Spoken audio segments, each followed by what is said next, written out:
I 32F, have always been the irresponsible one in my family, the one everyone relies on when things go wrong. My sister Cassandra, 35F, got divorced a year ago after her husband Dan was caught cheating with a younger coworker at his firm. The confrontation happened right in front of their sons Nathan, 12M, and Kevin, 10M, which made everything even more traumatic.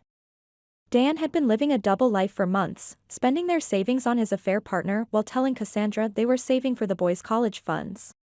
The divorce hit everyone hard, but the boys suffered the most. They not only lost their stable family life but also their trust in adults. The day Dan moved out, I found Kevin hiding in his closet, clutching his favorite stuffed dinosaur and crying silently. Nathan, trying to be the man of the house at just 12, was holding everything in and acting tough, but I could see the pain in his eyes. At first, I did what any caring sister would do. I stepped up to help.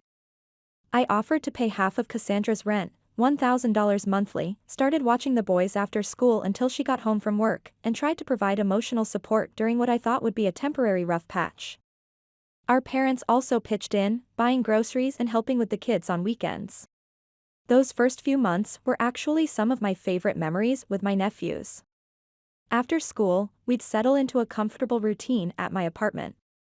Nathan, always the more academically inclined, would spread his homework across my dining table while Kevin preferred to do his work at the coffee table, claiming the couch as his study zone. I'd help them with their assignments, particularly enjoying our science projects together. Kevin once created an impressive volcano model that erupted all over my kitchen counter, a mess we still laugh about. On weekends, I'd take them to the local science museum where Nathan would spend hours in the space exhibition, dreaming about becoming an astronaut. Kevin preferred the dinosaur section, memorizing facts about each prehistoric creature.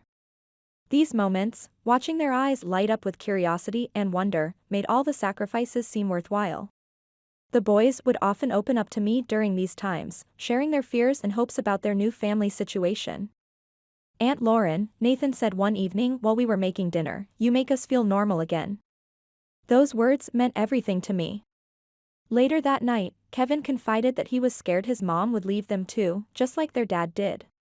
I held him close and promised I would always be there for them, no matter what.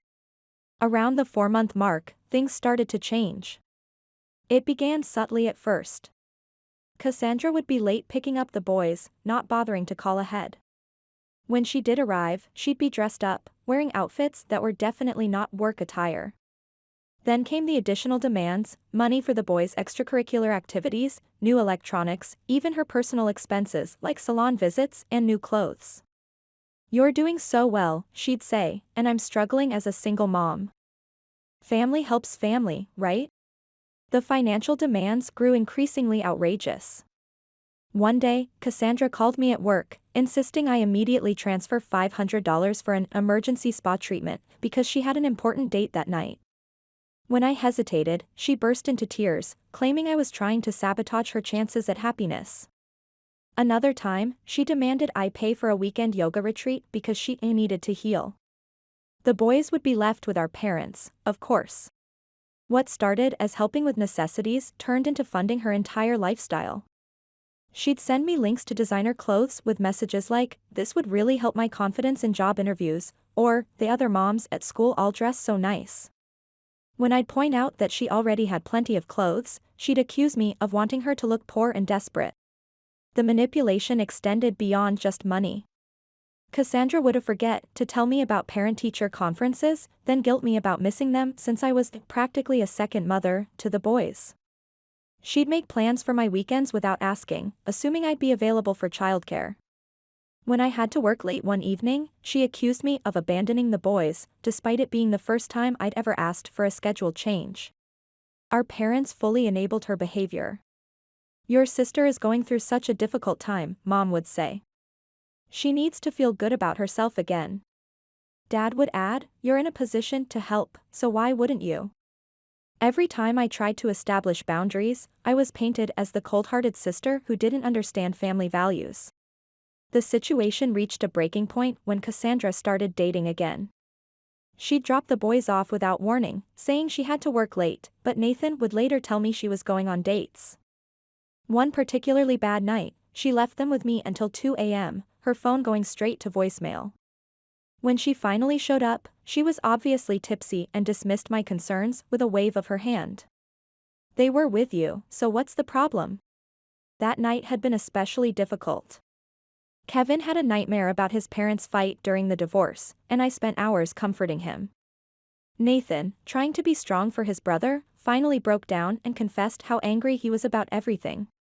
Mom promised she'd never leave us like Dad did, he said, his voice cracking, but she keeps choosing other people over us. The boys started showing more signs of distress. Kevin became quieter, while Nathan grew increasingly angry about his mother's behavior. One evening, while doing homework, Nathan confided in me that his mom had been going out almost every night, leaving them alone or dropping them off with various friends and family members. She doesn't even ask us how our day was anymore, he said quietly. She just wants to know if I can watch Kevin while she goes out. I tried talking to my parents about Cassandra's behavior, but they were firmly in her corner. She deserves to find happiness again, Mom insisted. And you're being selfish for not supporting her journey. When I pointed out how her journey was affecting her children, Dad accused me of being judgmental and trying to make Cassandra look bad. Their enabling reached new heights when Cassandra maxed out her credit card on a shopping spree. Instead of addressing her irresponsible spending, our parents pressured me to loan her the money to pay it off. When I refused, Mom actually suggested I take out a personal loan to help my sister. That's what family does, she said, as if destroying my own financial stability was some sort of sisterly duty. The situation with the boys continued to deteriorate. Kevin's teacher called me, since I was listed as an emergency contact, to discuss his declining grades and increasing anxiety. Nathan had gotten into a fight at school defending his brother from bullies who were making fun of their party mom. When I tried to discuss these issues with Cassandra, she accused me of overstepping and trying to take her place as their mother. One Sunday evening, after Cassandra had canceled plans with the boys for the third weekend in a row, I found Nathan sitting alone in my guest room, looking at old family photos. "Sometimes I wish you were our mom instead," he whispered, then immediately looked guilty for saying it. That moment broke my heart and strengthened my resolve. These kids needed someone to stand up for them. I started documenting everything: the late-night drop-offs, the missed school events, the excessive spending, the inappropriate behavior. I kept receipts, took screenshots of text messages, and made detailed notes of every incident. I wasn't sure yet how I would use this information, but I knew I needed evidence of the pattern of behavior. The situation came to a head during a family dinner at our parents' house. Cassandra announced she had met someone special and needed me to watch the boys more often so she could focus on this relationship. When I pointed out that she was already barely spending time with her children, she burst into tears and accused me of trying to keep her from being happy. My parents immediately jumped to her defense. Mom launched into a lecture about how I couldn't possibly understand the struggles of a single mother, while Dad suggested I was just jealous of Cassandra's new lease on life. Neither of them seemed to care that the boys were sitting right there, listening to their mother prioritize dating over spending time with them.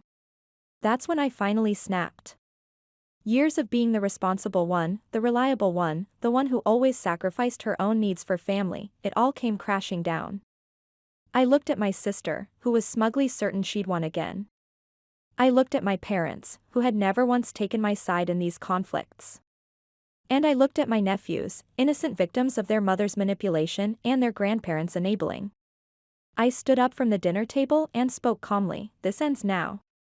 I'm no longer your ATM or your on-call babysitter. If you want to focus on your dating life, Cassandra, you'll need to figure out childcare and finances on your own." The stunned silence that followed was deafening. Cassandra recovered first, her face twisting with anger. "After everything I've been through? After everything we've done for you?" I almost laughed at that. "What exactly have you done for me, Cassandra? Besides take advantage of my time, my money, and my love for your children? How dare you?" Mom interjected. "Your sister is a single mother struggling to rebuild her life." I turned to her, feeling strangely calm. "And I'm a single woman whose life has been hijacked by family obligations. Why does her struggle matter more than mine?" The argument escalated quickly. Cassandra burst into tears, a tactic that had always worked before. My parents rushed to comfort her while shooting disapproving looks my way. Kevin started crying too, confused by all the shouting, while Nathan sat there with a strange expression, almost like he understood exactly what was happening. The next hour was a blur of accusations and guilt-tripping. Mom brought up every sacrifice she'd ever made for us, Dad talked about family loyalty, and Cassandra alternated between sobbing and making threats about limiting my access to the boys. I sat there, surprisingly calm, as years of manipulation and emotional blackmail played out before me. Finally, I'd had enough. I stood up and addressed my nephews directly. Nathan, Kevin, I love you both more than anything. That will never change. But right now, I need to step back and fix some things in our family. Nathan nodded, looking both sad and understanding, while Kevin clung to his brother's arm. As I drove home that night, my phone buzzed continuously with messages from my family. Cassandra alternated between guilt trips, the boys are crying because of you, and threats, you'll regret abandoning your family. My parents sent long paragraphs about family duty and their disappointment in my selfish behavior. I turned my phone off and spent the evening thinking about everything that had happened over the past year. The thousands of dollars spent, the countless hours of childcare, the missed opportunities in my personal life, all taken for granted, all expected to continue indefinitely. My family had shown me exactly who they were and how they viewed me, not as a person with my own life and needs, but as a resource to be exploited. The more I thought about it, the clearer it became. Their behavior wasn't just unfair, it was toxic. They'd created a dynamic where my sister's irresponsibility was rewarded and my reliability was punished. Where my parents' enabling was called support and my boundaries were called selfish. Where my nephews were being taught that manipulation and emotional blackmail were normal family behaviors. That's when I decided, if they wanted to paint me as the villain, I would show them what a real villain could do. Not through anything illegal or physically harmful, but through careful, methodical exposure of their behavior to the people whose opinions they valued most. I would make them face the consequences of their actions in ways they couldn't ignore or manipulate their way out of. I opened my laptop and began documenting everything, every instance of Cassandra's negligent parenting, every manipulative comment from my parents, every dollar spent, every broken promise. I created a detailed timeline of events, gathered financial records, and saved screenshots of text messages and emails. I had a feeling this record would come in very handy very soon. As I worked late into the night, organizing evidence and forming my plan, I felt a strange sense of peace.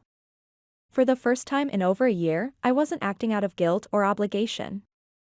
I was taking control of my own life, and in doing so, I might actually be able to help my nephews more than I ever could by enabling their mother's behavior. The question wasn't whether to act anymore, it was how to make my action count.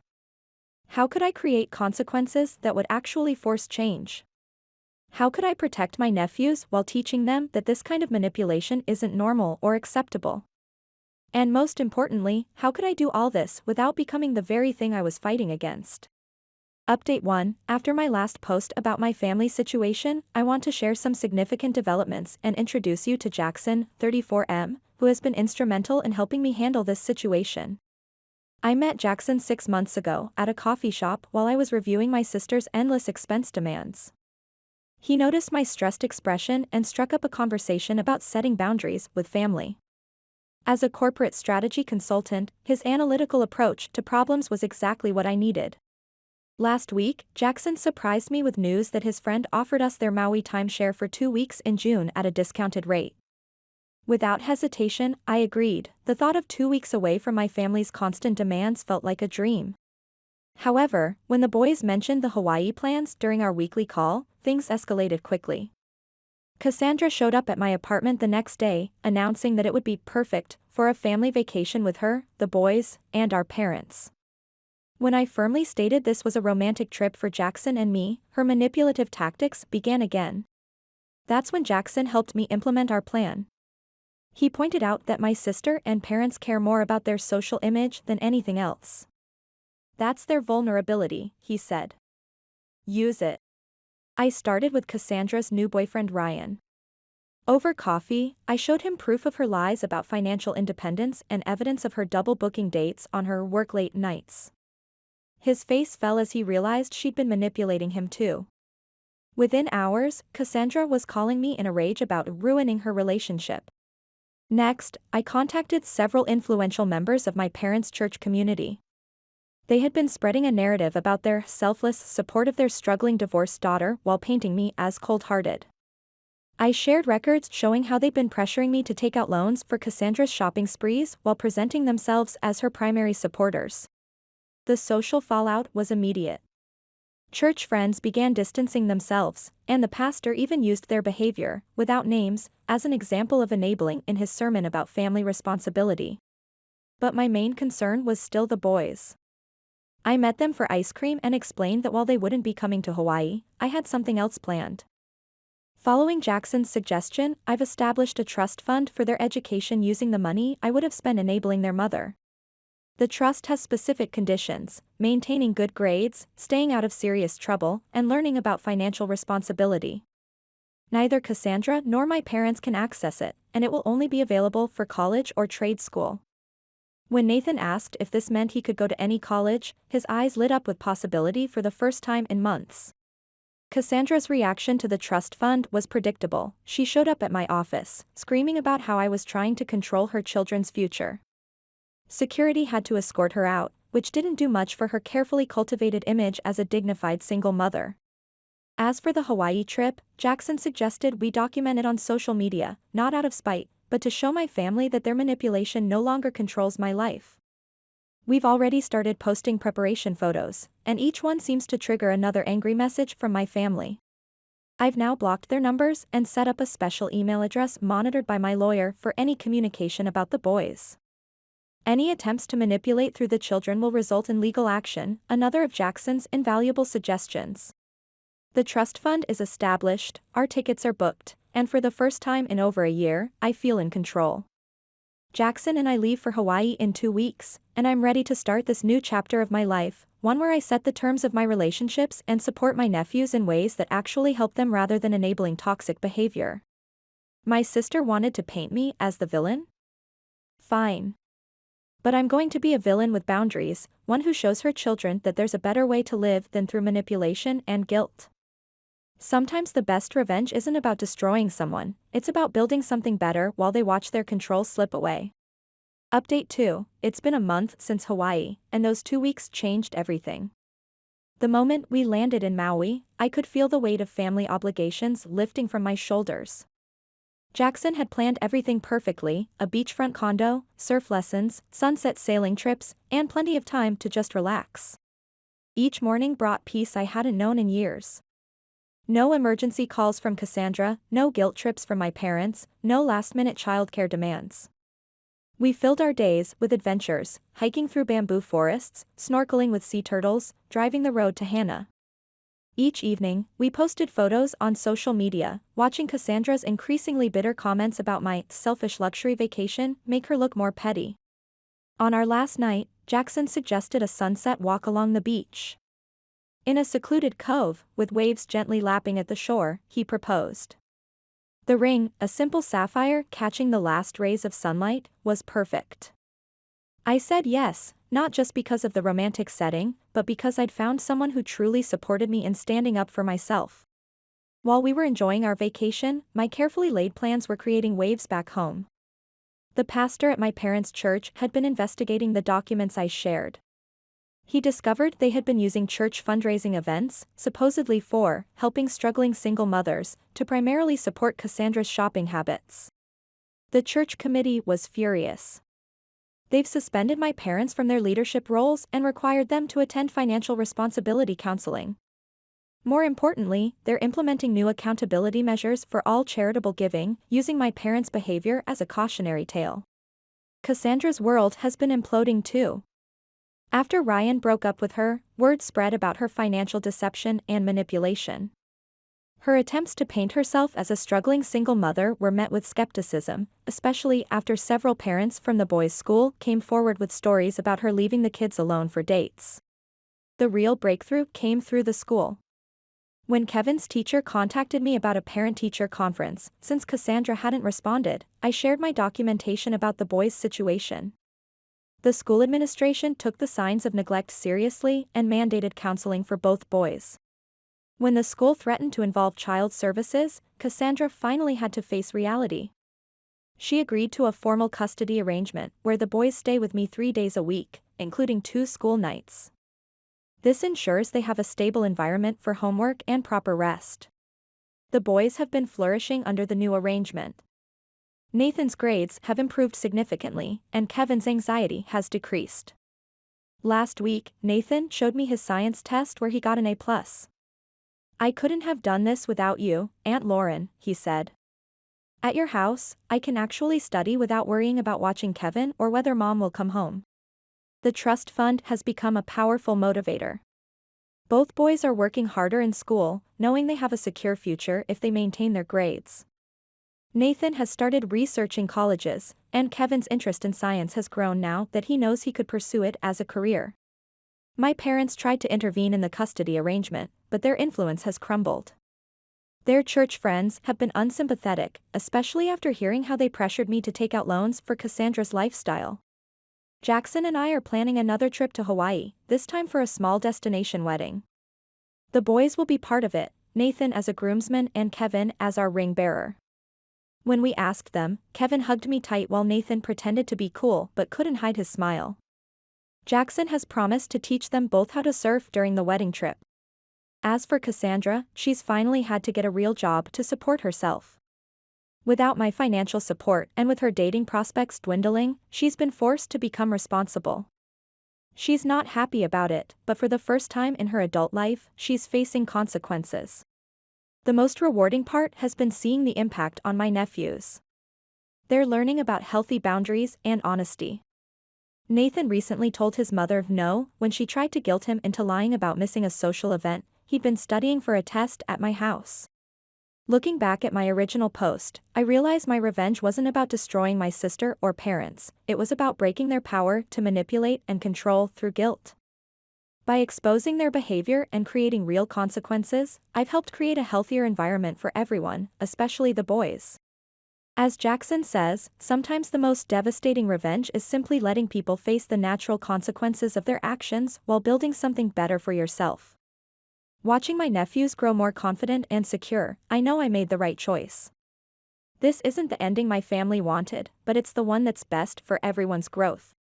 Update 3, our Hawaii wedding was everything I dreamed of and more. We kept it intimate, just Jackson, me, the boys, and a few close friends. Nathan and Kevin looked so handsome in their matching suits, and both took their roles incredibly seriously. The ceremony was on the beach at sunset, with waves providing the perfect background music. The best moment wasn't even the ceremony itself, it was the day before, watching Jackson teach the boys to surf as promised. Seeing them laugh and play in the waves, without any family drama or manipulation hanging over us, I knew this was what true happiness felt like. My sister and parents weren't invited, and honestly, their absence made everything better. No guilt trips, no drama, no attempts to make everything about them. Just pure joy and celebration with people who genuinely care about each other. The boys are thriving in our new arrangement. Nathan got accepted into an advanced science program at school, and Kevin's art was selected for a district-wide exhibition. They spend every Tuesday, Wednesday, and alternate weekends with us, and our home has become their safe haven. Jackson has been amazing with them. He helps Nathan with his science projects and attends Kevin's art shows. The boys have started calling him Uncle Jay, without any prompting from us. Last week, Nathan confided that he wishes his dad had been more like Jackson, someone who actually shows up and cares. My career has taken off too. Without the constant drain of supporting Cassandra and dealing with family drama, I've been able to focus on my own growth. I recently got promoted to Director of Operations, something that would have been impossible when I was constantly dropping everything for my sister's emergencies. Cassandra is still struggling with the new reality, but that's not my problem anymore. She actually tried to crash our housewarming party last month, showing up uninvited with some sob story about needing money. I simply closed the door in her face. The old me would have felt guilty, the new me knows better. My parents have made some attempts at reconciliation, but only on their terms. They sent a letter talking about a forgiveness and family unity, but it was really just another attempt at manipulation. I sent back a simple response: I'm happy to discuss rebuilding our relationship once you acknowledge and apologize for your enabling behavior. The trust fund for the boys continues to grow, and they're both excited about their futures. Nathan wants to study aerospace engineering, and Kevin is talking about architectural design. Watching them plan their futures without the weight of family manipulation is incredibly rewarding. Jackson and I are expecting our first child in the spring. When we told the boys, their excitement was priceless. They're already arguing about who will be the better cousin, and Kevin has started drawing pictures for the baby's room. Looking back on my original post, I realize how far I've come. I'm no longer the family doormat, constantly sacrificing my own happiness for others. I'm strong, successful, and surrounded by people who respect and support me. To anyone in a similar situation, you don't have to set yourself on fire to keep others warm. Sometimes the strongest thing you can do is walk away and build something better. I did, and I've never been happier.